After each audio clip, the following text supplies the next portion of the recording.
For millennia, philosophers have tried to unravel the mystery of sleep and dreams.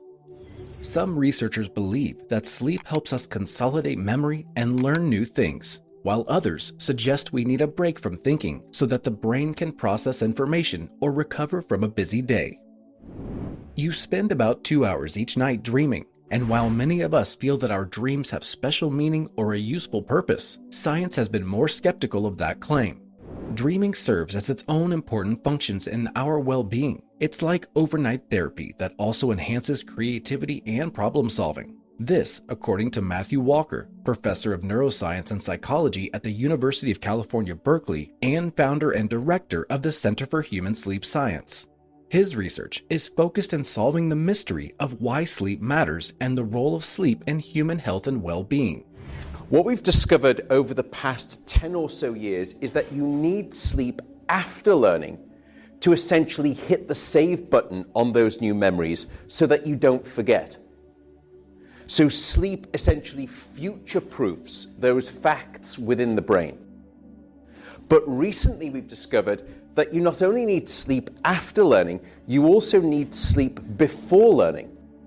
But now to actually prepare your brain, almost like a dry sponge, ready to initially soak up new information. And without sleep, the memory circuits of the brain effectively become waterlogged, as it were, and you can't absorb new information. Most adults need 7 to 9 hours of sleep a night, but after age 60, nighttime sleep tends to be shorter, lighter, and interrupted by multiple awakenings. It is a known fact that if we do not get enough sleep, our performance deteriorates and it becomes harder to pay attention or concentrate. In addition, circumstances like depression or stress can lead to insomnia and many other sleep disorders. Sleep deprivation has been linked to a variety of health problems, including diabetes, obesity, and cardiovascular disease. To investigate the role of sleep in human health and disease, Walker and his team use high-density sleep recordings, genomics, proteomics, autonomic physiology, brain stimulation, and cognitive testing. The goal is to understand everything about sleep's impact on the human being.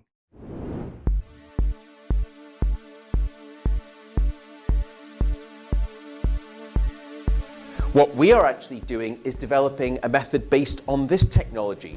It's called direct current brain stimulation. It sounds like the stuff of science fiction. It's actually science fact. You apply electrode pads to the head and you insert a small amount of voltage into the brain. So small that you tend not to feel it, but it has a measurable impact on physiology. Now, if you apply this stimulation during sleep in young, healthy adults, as if you're sort of singing in time with those deep sleep brainwaves, not only can you actually amplify the size of those deep sleep brainwaves, but in doing so, you can almost double the amount of memory benefit that you get from sleep. The question now is whether we can translate this same affordable, potentially portable technology into older adults and those with dementia. Can we restore back some healthy quality of deep sleep? And in doing so, can we salvage aspects of learning and memory function? That's one of our moonshot goals, as it were. Several structures within the brain are involved with sleep. The hypothalamus contains a group of nerve cells that act as control centers affecting sleep and arousal. Within the hypothalamus is the suprachiasmatic nucleus, clusters of thousands of cells that receive information about light exposure directly from the eyes and control your behavioral rhythm.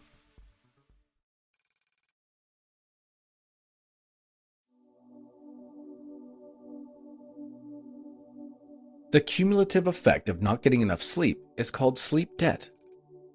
A large sleep debt may lead to mental or physical fatigue. According to Walker, a lack of sleep will actually prevent your brain from being able to initially make new memories. So it's almost as though without sleep, the memory inbox of the brain shuts down and you can't commit new experiences to memory.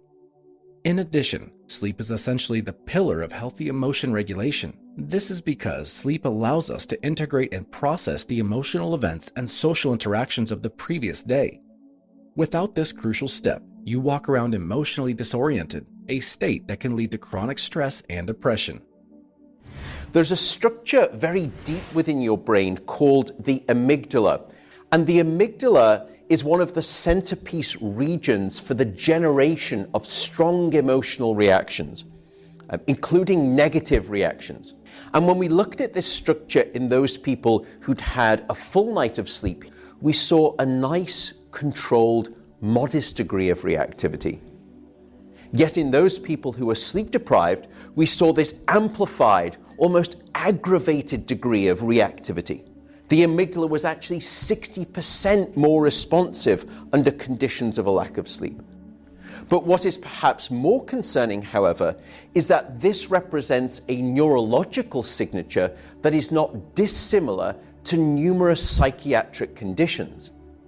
And we're now finding significant links between sleep disruption and conditions such as depression, anxiety, including PTSD, schizophrenia, and tragically, suicide as well. Sleep is just as essential for your immune system. And here I'll introduce these delightful blue elements. They are called natural killer cells. They are very good at identifying dangerous foreign elements and eliminating them. And many of you may not know, but today your body produced cancer cells, and it's always doing this. What stops those cancer cells from becoming the disease that we call cancer is in part these natural killer cells.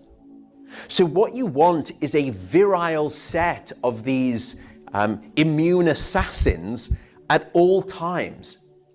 And sadly, that's exactly what you don't have if you're not sleeping enough.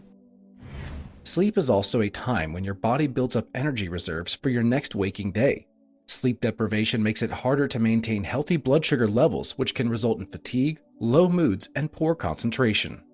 Sleep-deprived individuals have a higher likelihood of developing microsleep episodes. In these brief periods, an individual will display lack of awareness or attention. This is an extremely dangerous condition to be in while driving, flying a plane, or operating heavy machinery. Two internal biological mechanisms, circadian rhythm and homeostasis, work together to regulate when you are awake and sleep. Factors that influence your sleep-wake needs include medical conditions, medications, stress, sleep environment, and what you eat and drink. Some people may have difficulty falling asleep, or they wake up too often during the night, so they end up taking melatonin supplements, which is thought to help regulate the sleep cycle. But according to Professor Walker, melatonin doesn't turn out to be an effective sleep aid. Well, melatonin turns out not to be an effective sleep aid. And it shouldn't surprise us based on how melatonin works.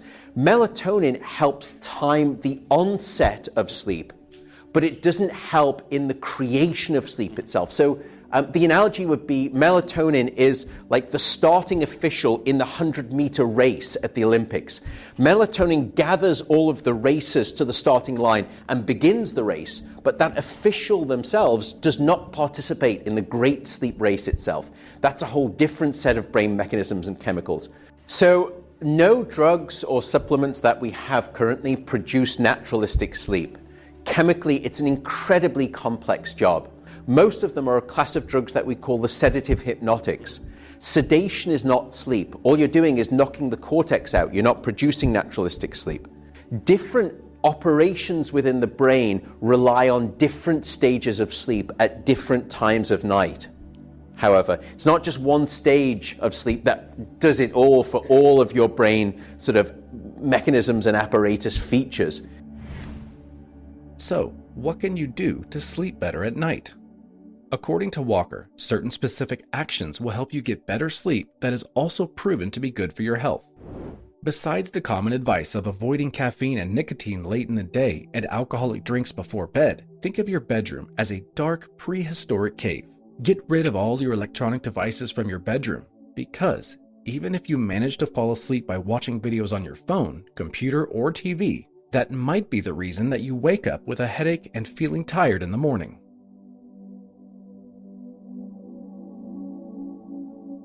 Thanks for watching. Did you like this video? Then show your support by subscribing and ringing the bell to never miss videos like this.